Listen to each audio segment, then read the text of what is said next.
today's mini vlog guys ay panalo po si Miss Katrina Ligado po sa Miss Supernational 2026. Pinakita po niya ang kanyang dedikasyon at alindog sa pagsali ng Miss Supernational 2026. Dahil po dyan guys ay pinangaralan siya bilang isang ambassadoress at magaling siya sa pageant. Supposed to be, marami po siyang sinalihan sa kanyang pagiging isang ambassadoress at marami na rin siyang napatunayan sa kanyang lifestyle.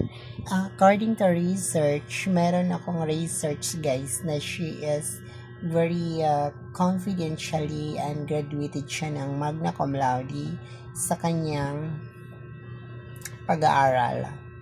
That's the reality about the especially kung bakit siya nanalo. Siya po yung pinaka the best sa kanilang tawag dito about the character sa pagdating ng mga pangarap in reality si Sean because of the winning competition. Pasok siya sa top 24.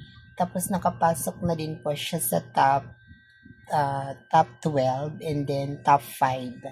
Just sa top 5, meron po silang very competition like Q&A portion. So sa Q&A portion, nakapasok din siya sa top 3. So sa top 3, pinili po yung winner. So yung winner po si Miss Sima Katrina Aligado. Supposed to be, hindi ko talaga ma-pronounce ang kanyang pangalan sa kanyang journey moment.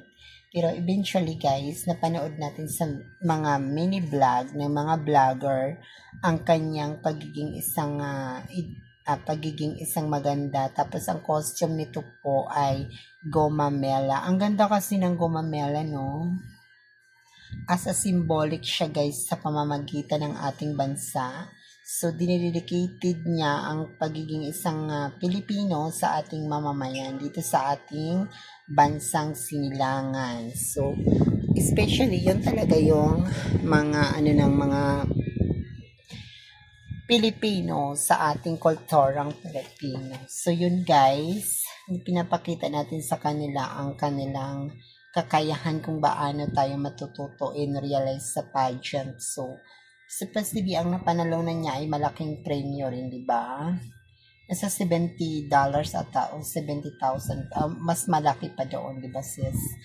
So, that's the connection is, yun lang talaga yung ating pinapakita sa ating mini vlog. Just the considering about the matter. Charot. Nag-i-impact siya guys about the sector or about the kung paano maipapasaalang-alang yung kanilang pagiging isang influence sa ating bansa. That's the reality situation. Kasi just a comeback for everything, ganun talaga yung sector or chapter ng pageant sa Pilipinas. Noong 2025 ay marami din nanalo sa mga internationalists, back-to-back pa nga sila, di ba? Kagaya ni Emma Mary Tinglaw at Team anong pangalan nito? Si Seiji Opiasa sa international pageant. Siya po yung nanalo. Title din po siya. Yun po yun guys, yung dahilan kung bakit nanalo ang Pilipinas because of the bayanuhin of votings or online votings. Yun lang guys, yung ating mini vlog for today to explaining about the Katrina Aligado. Supposed to be siya yung pumunta yung mother niya doon kasi nag-support po sa kanyang nag-support po para sa kanya kasi nga po sinusuportahan ng mama niya yung kanyang anak. Kahit sino naman piling suportahan, That's the reality, Sean. Thank you so much for having me or subscribing me sa channel natin, no, na Robert Gabello Berlianti. Sophisticated and supposed to be ang ating mga many vlog. May mga basher, may mga insecurities sa ating mga many vlog, pero okay lang. Pinagpapatuloy natin ang ating advocacies dito sa ating channel sa pageant exclusive result. Thank you so much sa pagsuporta ng ating mga many vlog. Ngayon po ay nagtatapos na po ako sa aking channel. Pakisubscribe na lang po ang Robert Gabello. So, thank you so much guys. Bye-bye po.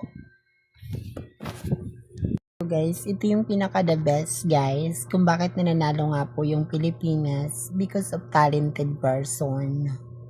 'Di ba? Maraming mga Pilipino yung talented. Kailangan natin talaga maging isang matalinong banyaga sa ating kulturang Pilipino. Pilipinas. Ang Pilipinas kasi is matatalino. So, supposed to be, maraming mga Pilipino talaga ang namangha sa kakayahan at galing ni Miss Katrina Aligado, Miss Katrina Aligado ba? Or Katrina Aligado. Supposed to be yun talaga yung pangalan niya, no? This is the realization of life. So, ang galing at ang talented po ng kanyang pinakitang performance, bukod sa galing at talino ni Miss Katrina ay naipamalas niya ang lahat sa kanyang pagiging isang ambassadress. Nakamit niya po yung pangarap at tagumpay ng kanyang pinapangarap at ngayon po ay isa na siyang winner. Ngayon po ay marami siyang pinapatupad na advocacies sa kanyang lifestyle kasi siya po yung winner. So, deserve niya po ng manalo talaga in the first place kasi bagay naman po sa kanya yung crown, yung kanyang aura, tapos ang kanyang pagiging maganda at marami pa siyang maipapamalas na kagandahan pagdating sa pagiging isang beauty queen. Pagdating kasi sa isang beauty queen is maganda. Hindi lang beauty kundi bring ang pinapakita sa mga kandidata, di ba guys?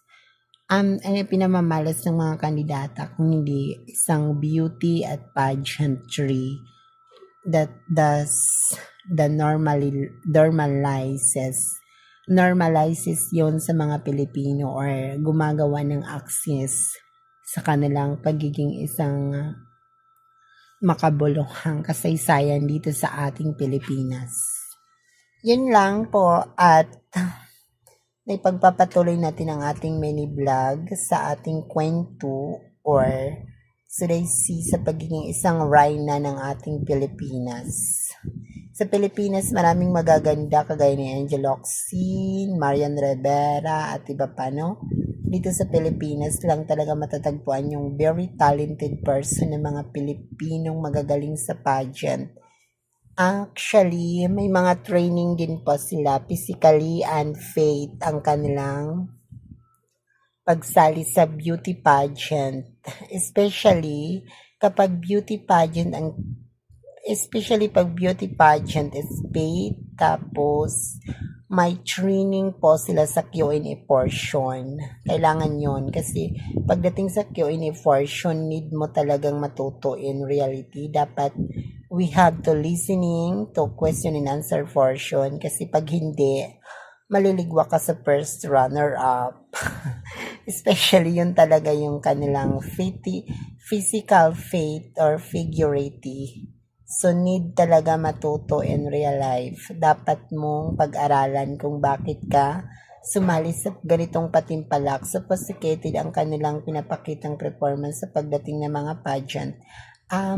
Ambiances or minimalizes ang pagsagot sa Q&A portion.